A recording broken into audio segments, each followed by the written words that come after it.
Hi everyone and welcome back to another session of 7 questions in 7 minutes. I'm joined again by David King, the CEO and founder of Tribal Habits. How are you today, Dave?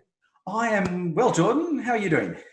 Yeah, really well. Another lovely day here in Western Australia. Excellent, excellent. So enough talk about the weather, but today we're going to talk about converting PowerPoint training into online learning.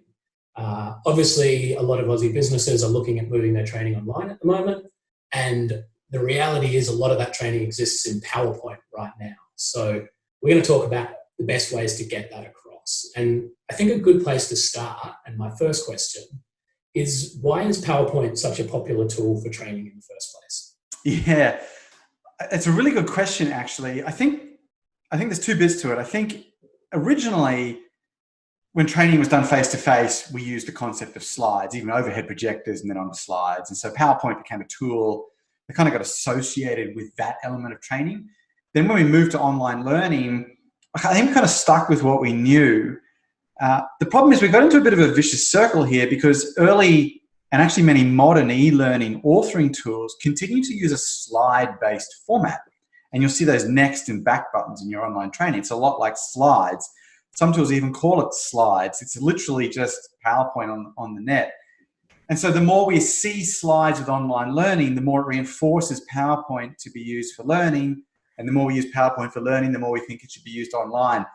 And so it's kind of got itself kind of embedded there in a way. And, you know, not only did we use it, we probably had no other way to do it, no other tools at the time. So it's just kind of got a bit enforced there. Absolutely. So, yeah, I guess there's almost a legacy of PowerPoint through all the work that we do. Correct. But what we're talking about today is converting that into an online medium. So what do you think the first step in that conversion is if people have that PowerPoint training already? Yeah, and look, you're probably sitting there looking at your 30 or 40 pages of PowerPoint or whatever it is. And I think you've really got one key decision to make, which is, are you going to record these slides? So you're basically going to keep the learning in PowerPoint and record them in some way, or are you actually going to convert the content into online learning? And that's really your first step because that will determine everything from there. Okay, and then I guess a logical question then is what are the advantages of recording versus conversion? Yeah, look, fair enough. If you're going to record, I really think the presenter is the key decision.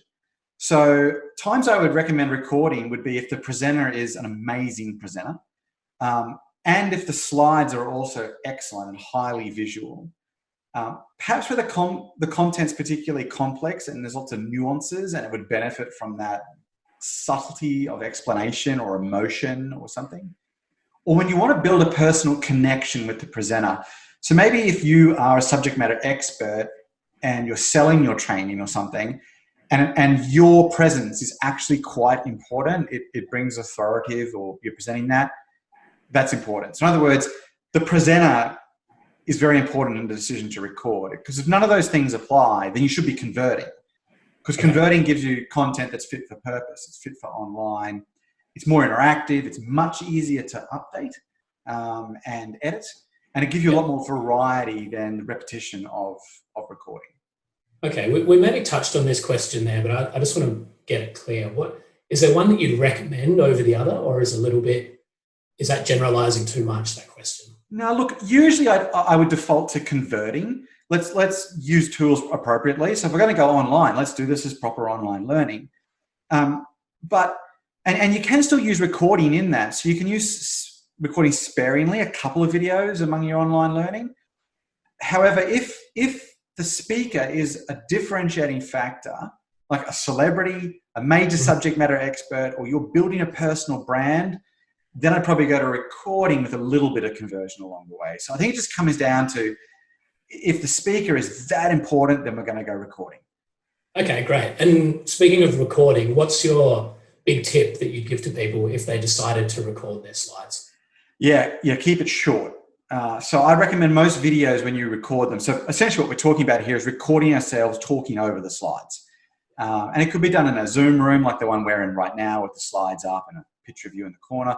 Or PowerPoint actually now has excellent built-in video recording capabilities as well. Keep your video short though. 2 to 5 minutes is typically what I recommend for an online training video. It's much easier for me to consume as a learner. I feel like I get progress when I get through a number of videos, then get halfway through a long video and have to stop because I've run out of time or got interrupted. Yeah, it's easier absolutely. to replay if I want to go back and see something. Much easier to edit. As you and I both know, even doing these 10-minute videos takes a while to edit. So shorter is better. Quicker to upload, quicker to update. If something changes and you need to go back and fix something, then you've just got to re-record one small video, then try and splice in and edit a really big video. And easier to stream and playback if long videos take a long time to download and stream, depending on the environment. So shorter is better. Okay, that makes sense. And let's switch now to converting these slides. What's your big takeaway or key point for people who are converting their slides?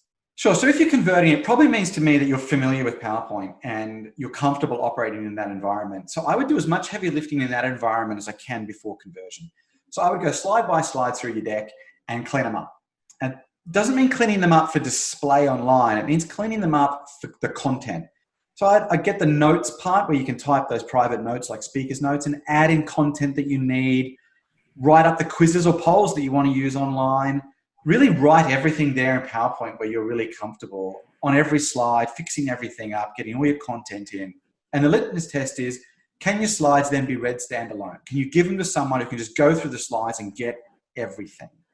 If they can, then the conversion process becomes really easy because now all you need to focus on is the online bit and getting familiar with the software or the platform that you're using. And you've got all your raw content you can copy and paste across, and now you can just focus on that one point. So really get those slides done in the environment you're familiar with to minimize the new work you've got. Later, when you're super experienced at this, you can probably stop preparing so much of your slides and just go straight to the conversion. Okay, so now we're in a position where we've got slides that are ready to be converted into an online tool. I don't think it's as simple as that, right? There's more that people need to do, and there's more tips that they need in order to make it engaging and relevant and things like that. Is there any direction you can provide there? Yeah, probably a direction to another video where we go into a lot more detail about that. But look, I think if you're doing a lot of this conversion stuff, you need to find a tool that's got building block editor. So you don't want to have to be building things from a blank slate here, worrying about navigation, about layout, about data recording. You've essentially got a lot of great content over here in PowerPoint, and you just want to get that into a format that works in online. So I'd be looking for some sort of a platform. Obviously, Tribal Habits is one, but some sort of a tool or platform that has templates you can use where you can take that offline content, put it into an online template, and let the software take care of all the online nuances for you. Absolutely. That makes sense. And I'll jump on your plug there, Dave, and just let everyone know that if you're interested in doing anything that David has just spoken about, Tribal Habits is a fantastic platform for doing that. We've got a lot of clients that are currently and have done in the past conversions of their PowerPoint training to online training, and we've had great results in that area. So if you're interested, check out tribalhabits.com, or there'll be some links on the screen once we're finished. And that's all we've got time for today, guys. So Dave, thank you very much for your time. Thanks, Jordan. I reckon I was pretty close to 7 minutes today. I think you were, yeah. We're getting better. Okay, thank you all, and we'll speak to you all soon. Thanks, everyone.